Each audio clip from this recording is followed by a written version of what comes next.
Hello and welcome friends. Flashback में पिछले हफ्ते आपने सुना लता मंगेशकर के साथ मेरा एक इंटरव्यू। आज सुनवाऊंगा आपको एक इंटरव्यू जो मैंने रिकॉर्ड किया था उनकी बहन, जानी मानी, बहुत ही फेमस और versatile playback singer Asha Bhosle के साथ। आप ज़रूर ये इंटरव्यू एंजॉय करेंगे। कुछ गाने भी आशा भोसले ने गुनगुनाए हैं हमारे सुनने वालों के लिए।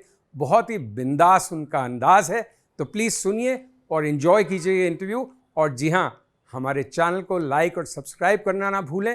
कंटेंट को शेयर भी कीजिए अगर आपको पसंद आता है तो। दोस्तों नमस्कार, मैं हूं संजीव श्रीवास्तव और आज हम आपको मिलवा रहे हैं एक बहुत ही जबरदस्त, बहुत ही पॉपुलर और बहुत ही फेमस पर्सनालिटी से।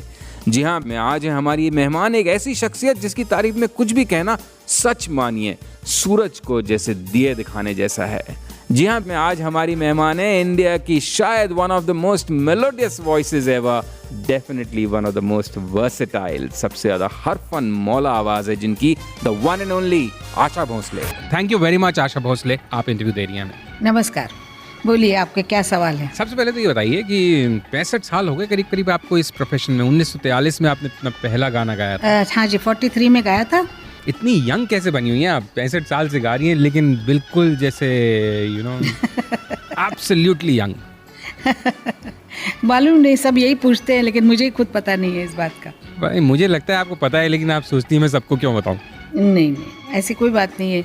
आम औरत जैसी जीती वैसी मैं जी हूँ। बल्कि बोलना चाहिए जो बड़े लोगों को जो मिलता है वो हमें मिला ही नहीं। पिताजी बहुत जल्दी चले गए, हम छोटे छोटे थे। उसके बाद बहुत हालात ख़राब थे, तो उसमें जो बच्चों को मिलना चाहिए था खुराक, वो तो हमें मिला ही नहीं है। तो पता नहीं, उसके बावजूद एक अंदर की कुछ ताकत है, विल पावर है कि ये काम करना है, करके ही रहेंगे, ऐसे जो एक मन में होता है वो रहने से हो सकता है उसका शरीर पे, चेहरे पे शायद उसका इफेक्ट आता होगा। बिल्कुल, शायद वो एक वजह होगी, शायद एक वजह होगी कि आप जिस किस्म की एक हमेशा एक स्माइल सी रहती है आपके चेहरे पे, आप खुशियाँ देती हैं और शायद खुद भी ज़िंदगी को पूरा एंजॉय करती हैं। जीवन में इतने उतार चढ़ाव आते हैं, लेकिन मैं उतार चढ़ाव में हंसती रहती हूँ, क्योंकि मुझे पता है कि ये दिन जाएंगे, जो आए हैं दिन वो भी निकल जाएंगे।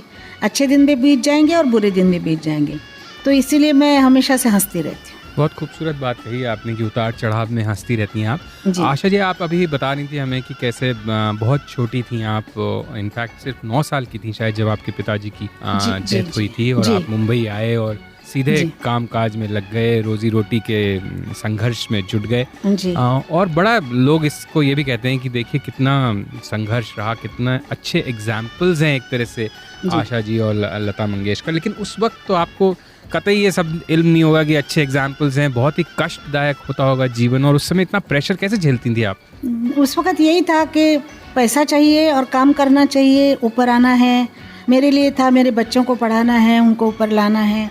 तो आहिस्ता आहिस्ता समझ लीजिए कि काम करना ही चाहिए, से काम जीवन बन गया, अभी सांस बन गया। और जब आप आई फिल्म इंडस्ट्री में तो एक्टिंग भी करी थी शायद आपने शुरू में? जी हाँ, छोटी थी तब एक्टिंग किया था 2 फिल्मों में, बड़ी माँ में और एक मराठी फिल्म में। लेकिन एक्टिंग कुछ मेरे पल्ले नहीं पड़ा था, गाना ही अच्छा। और फिर पहला प्लेबैक सिंगिंग का प्रोजेक्ट कैसे मिला, कैसे पहला गाना मिला? पहला गाना तो दीदी जिस फिल्म में काम कर रही थी, मराठी फिल्म में माझं बाळ, तो उसमें एक गाना था सबने गाने का, तो उसमें पहला चांस मिला। और उसके बाद अंधों की दुनिया में वसंत देसाई का म्यूज़िक था, उसमें एक चांस मिला।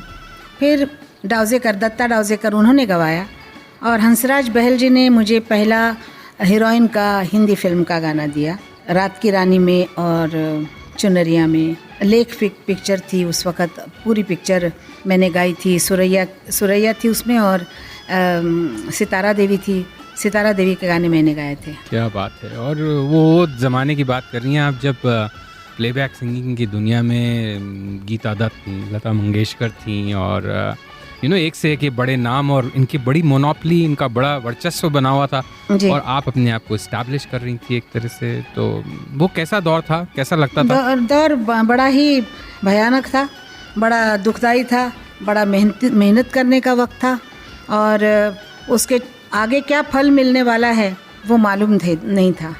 कभी सोचा था आपने कि इतनी कामयाब होंगी कि लोग आपके दीवाने होंगे आपकी गायकी के? और क्योंकि शुरुआती आपकी सच में बहुत संघर्ष रहा। बहुत संघर्ष रहा। और जीवन का संघर्ष हमेशा ही चलता रहा। और फिर कई म्यूजिक कंपोजर्स थे, ओपी नैयर साहब थे, गुलाम मोहम्मद, सज्जाद हुसैन। सज्जाद वो उस वक्त के बहुत ही नामी और बहुत कड़क म्यूजिक डायरेक्टर थे। कड़क। हाँ जी, बहुत कड़क। यानी उनके सामने हर सिंगर थर थर कांपता था। लेकिन मैं बहुत होशियार थी। मैंने उनसे जाके कहा कि सज्जाद साहब, मेरे को गाना वाना तो आता नहीं है, बाल बच्चों को बड़ा करना है, इसलिए गा रही हूँ, संभाल लीजिएगा। तो इतने खुश हो गए कि इसने पहले कह दिया कि मुझे गाना नहीं आता है, तो उन्होंने कहा कोई बात नहीं, हम सिखाएंगे। तो देखो उनकी ईगो सेटिस्फाई हो गई और मेरा काम आसान हो गया। आप शुरू से बहुत स्मार्ट थी। स्मार्ट नहीं थी, सच्चाई थी।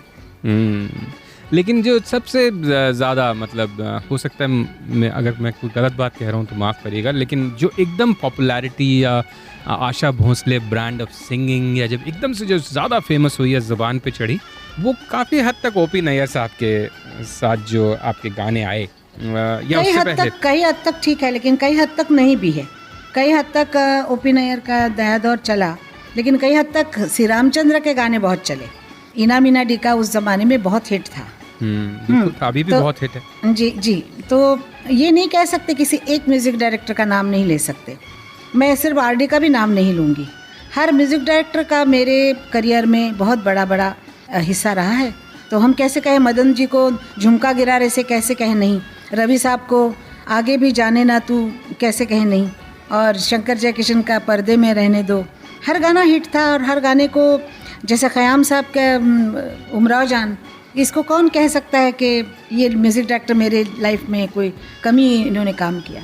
आशा जी, मैं अब जानता हूँ बड़ा ये आपके साथ फेयर नहीं है, लेकिन अब क्या करें, हमारे सुनने वाले और हम जो कि सब इतने चाहने वाले हैं आपके, आपने इतने अच्छे अच्छे गानों के नाम ले दिए, फिल्मों के नाम ले दिए, एक कुछ थोड़ा सा दो लाइन ही गुनगुना दें प्लीज़। पर्दे में रहने दो, पर्दा ना उठाओ, पर्दा जो उठ गया तो भेद खुल जाएगा, उई अल्लाह मेरी तौबा, अल्लाह मेरी तौबा। क्या बात है, आपकी आवाज़ में इतना जादू है। वैसे तो मैं सच, जो मेरे मुंह में शब्द आ रहा है, अगर आप बोलने की अनुमति दें तो इतनी सेक्सी आवाज़ है आपकी, रियली ब्यूटीफुल, बहुत ज़बरदस्त। हर गाने के साथ अपने आप को बदलना पड़ता है।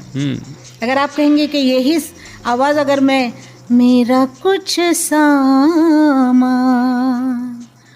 तुम्हारे पास पड़ा है, हो सावन के कुछ भीगे भीगे दिन रखे हैं, हो और तुम्हारे खत में लिपटी रात पड़ी है, वो रात बुझा दो, मेरा वो सामान लौटा दो। अब इस गाने में आप कहेंगे सेक्सी वॉइस है? नहीं कहूँगा, बहुत मीठी, बहुत सुरीली, बहुत इमोशनल। हर गाने के साथ अपने आप को बदलना पड़ता है, अगर नहीं बदले तो वो प्लेबैक सिंगर ही क्या। बिल्कुल सही बात है। और क्या उसके लिए कहीं आप माइंड में अपने आप को साइक करती हैं, उस तरह से सोच में लाती हैं, या क्या करती हैं? जी जी, मैं अपने आप को उस कैरेक्टर के साथ ढाल लेती हूँ और अपने आप को वही कैरेक्टर समझ के गाती हूँ, तभी जाके गाने वैसे बनते हैं। तो कभी आप जीनत अमान होती होंगी, कभी माधुरी दीक्षित, कभी मधुबाला, कभी आशा पारेख, सब, हेलन और आपके गाने भी हो। अभी देखिए वापस सेक्सी गानों की तरफ बढ़ रहे हैं हम। बट ब्यूटीफुल, क्या जुगलबंदी थी, क्या सोचती थी जब आप हेलन के गाने गाती थी? रियली बहुत अच्छा लगता था कि एक बहुत सुंदर लड़की कर रही है, सिर्फ लड़की सुंदर नहीं, बहुत अच्छी औरत और अच्छी नेक इंसान, तो बड़ा अच्छा काम करना अच्छा लगता था उनके साथ। और बड़ी ज़बरदस्त डांसर। जी हाँ, और कभी भी वो वल्गर नहीं लगी। आपका फेवरेट हेलन सॉन्ग कौन सा है आशा जी? बहुत है। आज की रात कोई आने को है रे बाबा रे बाबा रे बाबा, ये गाना। अगली आप मुझे अपने नए एल्बम के बारे में बताइए जो आने वाला। मेरा 2 एल्बम मेरे आए हैं। एक है प्रेशर प्लैटिनम, प्रेशियस प्लैटिनम, जो मेरे 75 साल खत्म होने पे 8 सितंबर को रिलीज हुआ, और उसमें बहुत सुंदर गाने हैं जो कि घर घर में कोई भी बच्चा, औरत, बूढ़े कोई गा सकते हैं, जिसमें बोल अच्छे हैं, ट्यून बड़ी अच्छी हैं, सिंपल हैं। और यही सोच के मैंने वो बनाए गाने कि हर औरत गा सके। ऐसे नहीं कि डांस का म्यूज़िक हो और डांस करके ही गाना पड़ता है, क्योंकि घर में बैठ के भी इंसान गाता है, खाना बनाते समय भी गाता है, किसी के यहाँ पार्टी में भी गाता है। ऐसे सोच के गाने बनाए।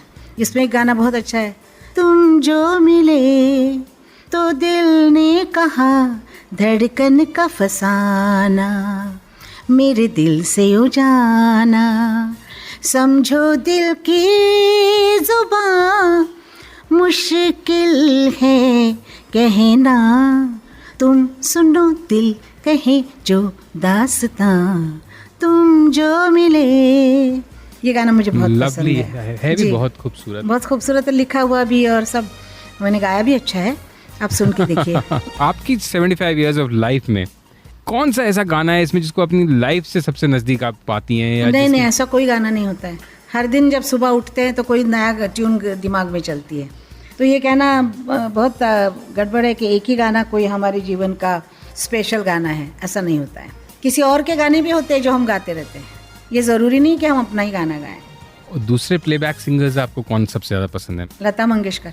Lata Mangeshkar of course. लता जी ने भी इस शो में बहुत तारीफ करी थी आपकी, और मैंने उनसे पूछा था कि लता जी ये बताएं कि इतनी चर्चा होती है आपकी और आशा भोसले की सिबलिंग राइवलरी की, मतलब एक किस्म की कंपटीशन की, तो उन्होंने कहा भाई देखो हर जगह इस तरह की बात हो सकती है, लेकिन वो मेरी छोटी बहन है, मैं उसके लिए बड़ी बहन हूँ, और ऊपर नीचे जैसे आपने थोड़ी देर पहले कहा था उतार चढ़ाव कहीं भी हो सकते हैं, लेकिन दरअसल तो हमारे में प्यार है। और हम 45 साल से एक घर में रहते हैं, एक बीच में दरवाज़ा है और हम लोग घूमते रहते हैं, 3-4 फ्लैट हमारे हैं और हम लोग सब एक साथ रहते हैं। माँ थी, 5 हम भाई बहन, सबके बच्चे, सबके मतलब हमारी बहू वगैरह सब हम लोग साथ में रहे हैं। तो इसीलिए मुझे लगता है कि लोग जो बोलते हैं कुछ तो लोग कहेंगे, उनका काम ही है कहना, तो मेरा ख्याल है ये सब चीज़ें बहुत छोटी चीज़ें हैं। लेकिन एक ही फैमिली में जब इतना टैलेंट होता है तो कहीं क्रिएटिव वो भी तो होती है ना, क्रिएटिव जो है मेरा भाई अच्छा, बिल्कुल बहुत अच्छा ट्यूनें बनाता है, और दीदी भी बनाती है, मैंने भी बनाया है। मेरी छोटी बहन, बीच की जो बहन है मेरी और दीदी के बीच में, मीना ताई, वो भी बहुत अच्छा म्यूज़िक बनाती है, बच्चों के गाने उसके बहुत चले हैं। तो हाँ, एक घर हमारा बड़ा म्यूज़िकल फैमिली है समझ लीजिए, और एक घर में सारे भाई बहन गाते हैं, ऐसे शायद ये एक ही फैमिली है। सही बात है। उसमें कभी मुझे लगता है राज कपूर के बाद एक ही वो फैमिली है। और उस फैमिली से भी आपके बड़े क्लोज संबंध थे। जी हाँ, अभी भी हैं। अच्छा ये बताएं आशा जी, हम आपके एल्बम की बात कर रहे थे, और दूसरा कौन सा एल्बम था आपका जो अभी आ रहा है जिसका नाम जनरेशंस है शायद? हाँ जी, उसमें मेरे कोई 4-5 सोलो गाने हैं, और गुलाम अली भाई साहब के साथ 2 डुएट्स हैं, उनका बेटा आमिर उसके साथ 2 डुएट्स हैं, और ये मैं हूँ, खान साहब और उनका बेटा, शायद इसीलिए जनरेशन कुछ नाम रखा होगा। और खान साहब के साथ मेरा बहुत पहले एक रिकॉर्ड आया था, मेरा जी गज़ल, और जो बहुत बहुत ज़्यादा हिट हुआ। कोई जगह ऐसी नहीं है जो लोग ये रिकॉर्ड नहीं जानते हों। वो गज़ल की रिकॉर्ड थी, लेकिन ये गज़ल की नहीं है, ये हल्के फुल्के गानों की रिकॉर्ड है, लेकिन इसमें पाकिस्तानी खुशबू ज़्यादा है, उनका ज़रा उस पर असर पता लगता है गानों पे और म्यूज़िक में, लेकिन इसलिए वो अच्छा लगता है, नए लगते हैं गाने। उसमें एक गाना है बहुत सुंदर है, नैना रे नैना तो से लगे, नैना रे नैना तो से लगे, सारी रहना ना जागे, तुम भी न मोहे कहीं आए ना ही चैन, नैना रे नैना तो से लगे। और हमेशा जो सब लोग सोचते हैं वही सवाल मैं आपसे पूछूंगा कि इतनी इसको मेंटेन कैसे करके रखते हैं? मतलब ऐसा क्या सवेरे उठते क्या खा लेते हैं, या किस किस्म की चाय बना के पी लेते हैं? खाते वाते तो नहीं हूँ, लेकिन गाना गाने बैठती हूँ, रियाज करती हूँ, चाय पीती हूँ, फिर रियाज करती हूँ, फिर थोड़ी देर के बाद फिर जाके कुछ खा लेती हूँ, टोस्ट वगैरह, फिर गाने बैठती हूँ। इसी तरह सुबह निकल जाती है मेरी। तो आशा जी ये बताएं कि मतलब एक औसत दिन में, एक एवरेज दिन में कितने घंटे प्रैक्टिस करती हैं आप गाने की? 2 घंटे हो जाते हैं, कभी 2.5 घंटा होता है, कभी कभी बैठती नहीं हूँ, झूठ क्या बोलने। कभी कभी ऐसा हो जाता है कि काम बहुत जल्दी जाना है, बहुत जल्दी भागना है, तो टाइम नहीं मिलता है, तो ऐसा होता रहता है। और जब ये प्रैक्टिस होती है, जब रियाज होता है, तो क्या अपने पुराने गाने गाए जाते हैं? गाने नहीं गाती मैं उस वक्त, सिर्फ सरगम, हाँ, राग लेके कोई भी सरगम या ताने करना, सुर लगाना, ये करते हैं। और कुछ तानपुरे के साथ या मतलब? जी हाँ, तानपुरे के साथ। और अपनी आवाज़ के लिए क्या खाने पीने पे किसी किस्म का परहेज रखना पड़ता है? जी हाँ, बहुत परहेज रखना पड़ता है। हर चीज़ कुर्बानी मांगती है। मैं दही नहीं खाती, आइसक्रीम नहीं खाती, इमली नहीं खाती, ठंडा पानी नहीं पीती, कोई भी फ्रिज की चीज़ नहीं खाती। तो ये आज तक कितनी गर्मी हो, पानी सादा ही पीती हूँ, ठंडा पानी लोग पीते हैं, मैं नहीं पीती। इसलिए शायद आवाज़, सिगरेट नहीं, दारू नहीं, वाइन नहीं, कोई चीज़ नहीं। और चाय, मसाला चाय की? नहीं, सादी चाय, घाटी चाय। घाटी चाय, तुलसी के पत्ती डाल के।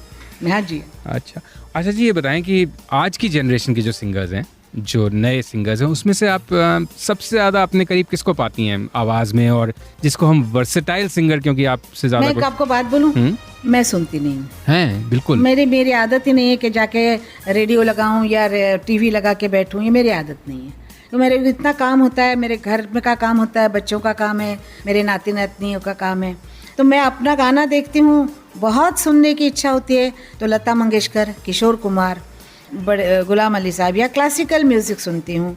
इससे ज़्यादा मेरी दौड़ बहुत कम है। कहीं आते जाते सुन लिया ऐसा होता है, पर बैठ के सुनना कौन कैसा, ये कुछ मेरे से नहीं होता। अच्छा, ये बताएंगे म्यूज़िक, चूँकि आप तो म्यूज़िक से इतनी आइडेंटिफाइड है, कि आपके लिए संगीत का क्या मतलब है? मतलब आपको क्या लगता है जब आप प्रैक्टिस कर रही होती हैं या अपना रियाज? संगीत बहुत बड़ी चीज़ है, एक समुंदर है।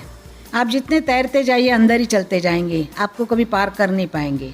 इसी तरह म्यूज़िक है कि आप कितना भी उसके अंदर जाइए, पूरा कभी भी होता नहीं है। और ये इतनी सुंदर चीज़ है जिसमें भगवान है, सरस्वती माँ सरस्वती है, उसके आप मतलब आप जितना गाते जाएंगे उतना कम ही लगेगा कि आपको कुछ भी नहीं आता है। आज भी मैं आपको बताती हूँ, हमें कुछ नहीं आता है, मुझे तो कुछ नहीं आता है। और उसकी कृपा होती है, आवाज़ अच्छी लगती है, उसकी कृपा होती है, प्रोग्राम अच्छे होते हैं तब गाते हैं हम लोग। तब जब सरस्वती प्रसन्न होती है तब सब कुछ होता है। और गाना मुझे लगता है कि ये मेरा, जिसे सांस लेते हम, इस तरह मेरा संगीत हो गया है। लोग कहते छोड़ो, मैंने कहा सांस कैसे छोड़ सकता है इंसान, तो इसीलिए जब तक आवाज़ है तब तक गाऊंगी, ऐसा मैं सबसे कहती हूँ। शायद आवाज़ और मैं साथ में जाएंगे। गाने तो आपके सुनते ही हैं, उसका तो आनंद अलग है ही, लेकिन जब आपको शोज़ में देखते हैं, टेलीविज़न के प्रोग्राम्स में भी देखते हैं, तब भी मैं आपको एम्बैरस नहीं करना चाहता बार बार ये कह के, लेकिन एक इतना यूथफुल सा लुक आता है। मतलब आप कोई भी आपके साथ गिटार बजा रहा हो, कोई भी दूसरा अकम्पनी कर रहा हो, कितना भी यंगस्टर हो, लेकिन उस स्टेज पे एक बार आप गाना शुरू करती हैं और माइक आपके सामने होता है तो आपसे ज़्यादा यंग कोई लगता नहीं। तो ये कैसे, मतलब how do you manage it every time? मालूम नहीं, मैं जानबूझ के कुछ नहीं करती, मैं ऐसी हूँ, थकी हूँ तब भी मैं ऐसे सबसे बात करती हूँ और लोगों को सच बोलती हूँ। अभी देखिए, जो लोग आते हैं गाने के लिए, उनको कभी मैं डांटती नहीं, कुछ खराब नहीं कहती, लेकिन उनको जो बात समझानी है वो बहुत प्यार से समझा देती हूँ। इसीलिए शायद लोगों को अच्छा भी लगता है और हंसती रहती हूँ मैं। कभी किसी को मतलब बुरा चेहरा बना के ख़राब कहना, ये सब मेरे में है नहीं। जो आदमी होता है वैसे बनावटी आप थोड़ी देर कर सकते हैं, उसके बाद आपकी बनावट उतर जाएगी। और अभी आपने फेवरेट अपने प्लेबैक सिंगर्स की जब बात करी थी, लता जी की, किशोर दा की, मेल प्लेबैक सिंगर्स आपके फेवरेट और कौन थे आपके साथियों में? मेरे सबसे ज़्यादा किशोर दा थे। किशोर दा एक ऐसे सिंगर थे जिनको मतलब दिल से और दिमाग से गाते थे, मगर वो गाना सीखे हुए नहीं थे, जो कुछ था भगवान की देन थी। और उन्होंने वो बाकायदा बहुत ही अच्छी तरह अपने मरते दम तक अच्छे गाने गाए। पहला गाना उनका हिट हुआ, ऐसा नहीं कि बड़ी देर तक उनको चप्पल रगड़नी पड़ी कि भाई गाना हिट हो रहा है कि नहीं हो रहा है। पहला ही गाना हिट। कौन सा था उनका पहला गाना? जिद्दी फिल्म का, देवानंद जी की जिद्दी फिल्म थी। लेकिन बहुत ही वर्सेटाइल इंसान थे, actor, producer, writer, music director, गायक, क्या नहीं करते थे। आपके साथ तुमने एक से एक ज़बरदस्त गाने गाए, कोई आपका फेवरेट या कोई बहुत पसंद आता हो आपको? या तो उनके साथ क्या कहना, हर गाना उनके साथ अच्छा ही था। जाने जा अच्छा था, बड़ी बड़ी भली भली सी सूरत, कितने गाने, एक क्या दो, हजारों गाने गाए। कोई के 2 लाइन सुना दीजिए ना आशा जी। भली भली से एक सूरत, भला सा एक नाम, धड़कन है मेरे दिल की सुबह और शाम, ये गाना था उनके साथ। क्या बात। और इतनी एक्ट्रेसेस के लिए जो आपने अपनी आवाज़ दी, कोई एक्ट्रेस आपको ऐसी लगती थी जिनको आपको लगता था मेरी नेचुरल वॉइस या उसकी नेचुरल, एक्ट्रेस की नेचुरल वॉइस मेरी जैसी है? मालूम नहीं, मैंने इतना कभी वो नहीं गौर नहीं किया, लेकिन ये कोशिश करते थे कि जब वो बोलती थी तो हम ध्यान देते थे ये मुंह कैसा खोल रही है, उस तरह गाने की कोशिश करते थे। और आपके favourite music director? R D. Burman. R D. Burman, पहले भी, आज भी, कल भी। क्या बात है मैडम। और इतने ज़बरदस्त आपने उनके सिर्फ मेरे लिए नहीं है ये बात, हर के लिए है। हर एक म्यूज़िक डायरेक्टर, हर एक सिंगर, सब तड़पते हैं कि आर.डी. बर्मन जैसा म्यूज़िक कोई दे नहीं सकता है, ना कोई गा सकता है उनके गाने जैसे उनके हुए हैं, जैसे लोगों ने गाए हैं। तो ये सब बाकी जो हमारे गाने लेके फिर से गाए जा रहे हैं, किए जा रहे हैं, रिकॉर्ड ब्रेक होता है कि भाई किसी ने रिकॉर्ड ब्रेक किया। हमारा रिकॉर्ड ऐसा है कि हमारे रिकॉर्ड को ये लोग तोड़ के गाने खराब करके ब्रेक कर देते हैं। तो बहुत गुस्सा आता होगा आपको। मुझे दीदी के गाने जब कोई गाता है ना, जैसे ना ना ना ना ना ना ना ना ना ना ना, क्या गाना था, ना ना ना ना ना ना ना ना ना, क्या गाना है ये गाना, बेरी के पीछे कुछ है ना, बेरी के पीछे। हाँ, तो ये किसी ने गाना गा के उसका सत्यानाश किया, तो मुझे इतना बुरा लगा था, इतना बुरा लगा था। फिर मैंने कहा कि क्या है, नया ज़माना है, ब्रेक रिकॉर्ड ब्रेक कर रहे हैं लोग, करने दो, तोड़ ही रहे हैं वो लोग। नहीं, आपका गाना कोई डिस्टॉर्ट होता है तो सबसे ज़्यादा गुस्सा कब आया आपको? शायद पहली बार जब हुआ होगा। चुरा लिया। अरे कितना खूबसूरत गाना चुरा है। लिया का पहला हुआ था ना, तो वो पहला उन्होंने करने के बाद वो जो गाने का सत्यानाश किया था, वो सुन के बर्मन साहब भी बहुत दुखी हुए थे और मैं भी दुखी हुई। एक सवाल आर डी बर्मन साहब पे और पूछ सकता हूँ कि इतनी ज़बरदस्त जो आपकी उनके साथ पार्टनरशिप थी, उसकी केमिस्ट्री। बस देखिए, मुझे गाने जो पसंद थे वो ज़्यादातर वेस्टर्न पसंद आते थे, और वेस्टर्न में अपना मिला देते थे तो बहुत अच्छा लगता था। और मुझे उनके गाने गाने में बड़ा मज़ा आता था, क्योंकि नई नई चीज़ करने को मिलती थी। जब ये नई नई चीज़ें करने का शौक़ होता है इंसान को कि मैं नया कुछ करूं, तो बर्मन साहब जो नया नया मेरे लिए तैयार करते थे, वो गा के मुझे अच्छा लगता था और उनको ये अच्छा लगता कि ये कितनी मेहनत करती है, और ये मेहनत से किए हुए गाने हैं सारे। तो एक आर्टिस्ट की और म्यूज़िक डायरेक्टर की एक अंदर से एक तार जम जाता है, जिसको कहना चाहिए आप केमिस्ट्री कहे, कुछ भी कहे, एक अंदर से अंडरस्टैंडिंग हो जाती है कि मैं ये गाऊँगा तो ये ऐसे बराबर आशा गाएगी, या मैंने कुछ कहा तो पंचम को अच्छा लगेगा। ये जो अंदर से था, ये बहुत लोगों के साथ नहीं हो सकता है, किसी किसी के साथ होता है। सही बात है, म्यूचुअल प्यार के लिए म्यूचुअल रिस्पेक्ट बहुत ज़रूरी है। और वो जब ये क्या है, प्यार गाने से प्यार हुआ है, प्यार से गाने में नहीं आए, काम से ही हम लोग नज़दीक आए। लोगों को लगता होगा कि 16 साल के बच्चों का प्यार है, ऐसा नहीं था। ये बड़ा ही मैच्योर एक काम का प्यार था, ये म्यूज़िक का प्यार था। और वही शायद सबसे, वही उसकी इतनी खूबसूरती देता है इसको। खूबसूरती यही है। एक बात और आशा जी, कि आप आर डी बर्मन साहब को बब्स कहती थी, सही है? बब बबुआ से बब हो गया। अच्छा। वो भी मुझे बब कहते थे और मैं भी उनको बब बोलती थी, क्योंकि पहले बोलते थे बबुआ ये काम करना, तो बबुआ से बब हो गया, तो मैं भी बोलती थी बबुआ। क्या बात है आशा जी, इतना आपके बारे में लिखा गया है, इतने आपके इंटरव्यूज़ हुए हैं, इतना आप लोगों ने आपको डिस्क्राइब किया है। कोई ऐसी चीज़ जो आपको याद रह गई हो कि यार उसने ऐसे लिखा था मेरे बारे में, या ऐसे कहा था, ये सही नहीं थी या सही थी, कोई ऐसी बात कभी मन में? बहुत आई ऐसे बातें, बहुत लोगों ने कुछ गलत सलत लिखा, कुछ भी किया, तो क्या है ना, आप इस बात को तूल देंगे तो नहीं, तो गलत सलत छोड़िए, अच्छी चीज़ किसी की याद रही हो? अच्छी चीज़, हाँ, गुलजार भाई ने कहा था कि मुझे हमेशा कहते थे लोग, लता नंबर 1, आशा नंबर 2, आशा नंबर 1, ऐसे, तो नंबर कितने गलत होते हैं। तो उन्होंने एक दिन कहा था कि चांद पे 2 लोग गए थे, तो जब चांद पे उतरे, जिसने पहला कदम रखा उसका नाम हुआ, उसी इसमें से दूसरा आदमी भी उतरा, उसका नाम नहीं हुआ, लेकिन जिसने पहला कदम रखा उसका नाम हुआ। समझे आप? मैं तो मेरे लिए तो चांद पे पहला कदम आप ही का है आशा जी। नहीं, मुझे खुशी है कि चांद पे पहला कदम दीदी का पड़ा है, और वो बड़ी हैं, और उनको जो मिला है और मिल रहा है वो उनकी तकदीर है, भगवान ने दिया हुआ आशीर्वाद है, माँ बाप का आशीर्वाद है, और मैं भी उसके पीछे उतरी उसी चांद पे। ठीक है, लोगों ने अगर दूसरा कहा तो मुझे उसमें कोई दुख नहीं होता है, कभी नहीं हुआ, क्योंकि है मेरा तीसरा नंबर घर में। आप बहुत स्वीट हैं और आप किसी भी किस्म से दुनिया में किसी से भी दूसरी नहीं है। आप जहाँ हैं बिल्कुल अव्वल हैं अपनी जगह पे। मैं यही कहती हूँ सबसे, आप नंबर क्यों लगाते हो? जो भी चीज़ है अपनी अपनी जगह पे अच्छी होती है। हम लोग कहते हैं कि चांद अच्छा है, सूरज खराब है, ऐसा तो नहीं होता ना। तो किसी को अच्छा कहने के लिए किसी को खराब कहना ज़रूरी नहीं होता है। तो मेरा ख्याल है कि हर एक को अपनी अपनी जगह पे वैसे ही रखना चाहिए। बहुत खूबसूरत, इतने अच्छे अच्छे मोती, डायमंड, साड़ीज़ का जो आपका कलेक्शन है, इसकी भी बड़ी चर्चा होती है। तो हमारी सुनने वाली में बहुत ऐसे लोग हैं, इंक्लूडिंग मेरी पत्नी, मेरी सिस्टर, बहुत सारी लड़कियां, कि भाई आशा भोसले कलेक्शन का क्या राज है, वो कहाँ से? कलेक्शन कुछ नहीं है। सब लोग समझते हैं कि बहुत पहले के बने हुए कोई चीज़ें हैं, या कभी पहले तो मैं बहुत ज़्यादा तक कांच की, प्लास्टिक की माला डालती थी, लेकिन मैचिंग बहुत अच्छा करती थी मैं।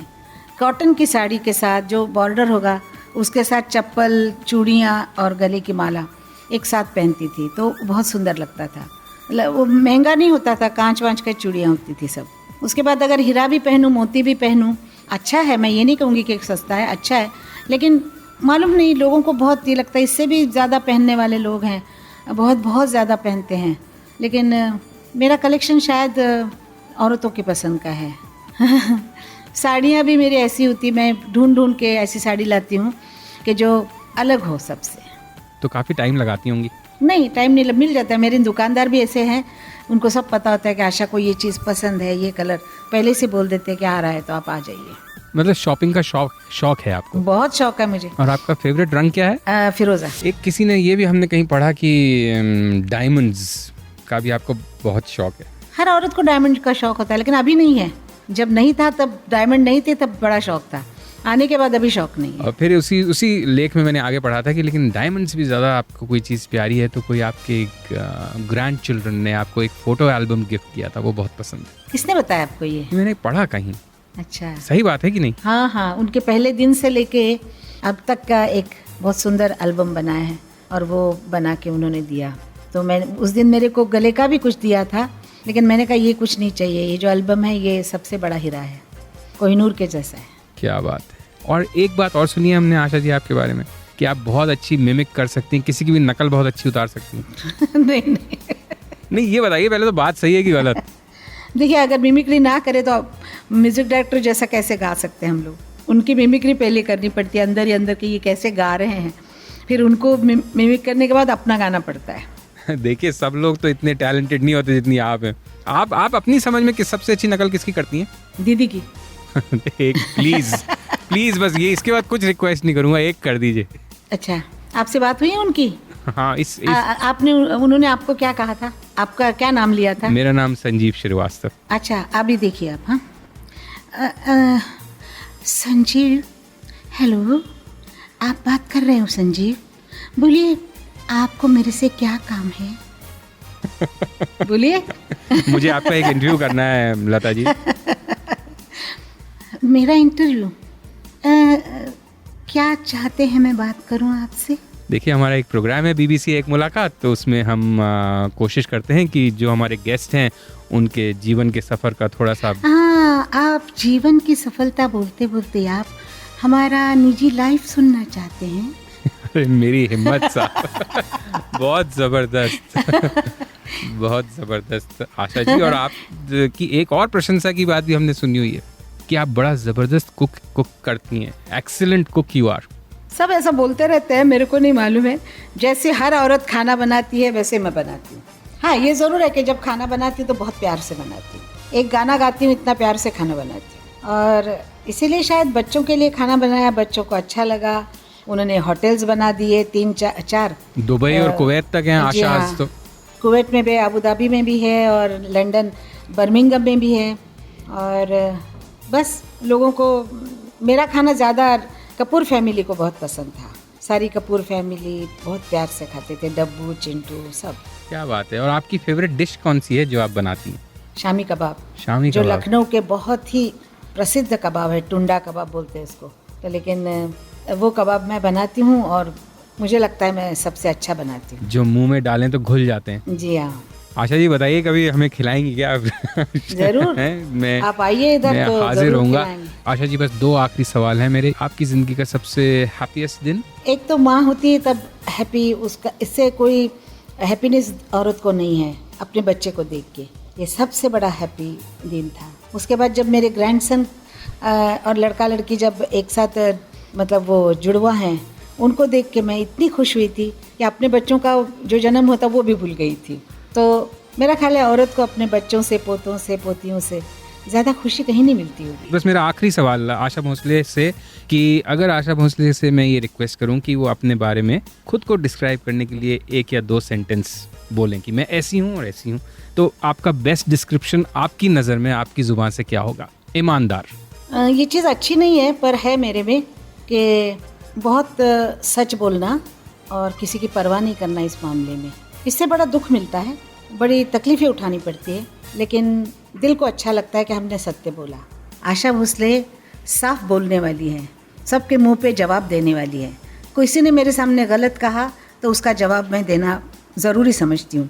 और सबके साथ नहीं ऐसा होता है, जो अच्छे लोग हैं उनके साथ मैं अच्छा चलती हूँ। तो सामने वाले पर डिपेंड करता है कि मेरे से कैसा बिहेव करना चाहिए। हर इंसान उसी चीज़ को प्यार करता है वो जो सच्चा होता है। हम अगर बनावटी बात करें तो आप फट से समझ जाएंगे कि ये औरत बनावटी बात कर रही है। जो सच्चाई है, सच्चाई जो बोलता है तो इंसान को अच्छी लगती है। आज नहीं तो कल सच की ही जीत होती है। तो इसीलिए मेरा ख्याल है मेरी जीत हुई है, क्योंकि मैं दुनिया में हमेशा सच्चाई से चली।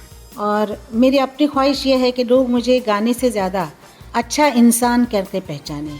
ये मेरी ख्वाहिश है कि लोग मुझे समझे कि एक इंसान अच्छा था, एक गाने वाले अच्छा था और इंसान अच्छा नहीं था, ये सबके लिए कहा जाता है। किसी के लिए बोलते हैं लोग वो उसकी वो चीज़ अच्छी थी लेकिन ठीक भाई, मुझे अगर कहे ना गाने वाली अच्छी नहीं थी लेकिन अच्छा इंसान थी तो मुझे अच्छा लगा। मुझे किसी ने पूछा था कि तुम अगले जन्म में क्या बनना चाहोगी, तो मैंने कहा था आशा भोसले फिर से, क्योंकि ये लड़ाई करना और उसमें हर एक को मात दे के ऊपर जाना ये बड़ी अच्छी चीज़ है। तो फिर से आशा भोसले बनना चाहूँगी। आशा भोसले ने हमारे से इतने इत्मीनान से बात करी और आपसे बहुत प्यार से इत्मीनान से बात करने की ख्वाहिश थी बहुत पुरानी, और आपने इतने अच्छी तरीके से वो पूरी करी। मैं बहुत शुक्रगुजार हूँ मेरी तरफ से, हमारे BBC के सभी सुनने वालों की तरफ से। Thank you very much Asha ji, और hope you live your life king size जैसे आप अभी तक जी रही है। थैंक यू, नमस्कार। So thank you very much for watching. I hope you enjoyed this interview with Asha Bhosle. I sign off again with this request कि आप please हमारे चैनल को लाइक और सब्सक्राइब कीजिए, और अगर आपको हमारी पेशकश अच्छी लग रही है तो प्लीज़ बेल आइकॉन भी दबाएं, जिससे कि फ़ौरन आपको नोटिफिकेशन मिले और हमारे कंटेंट को अपने दोस्तों, अपने प्रियजनों के साथ ज़रूर शेयर भी करें। नमस्ते and thanks again for watching.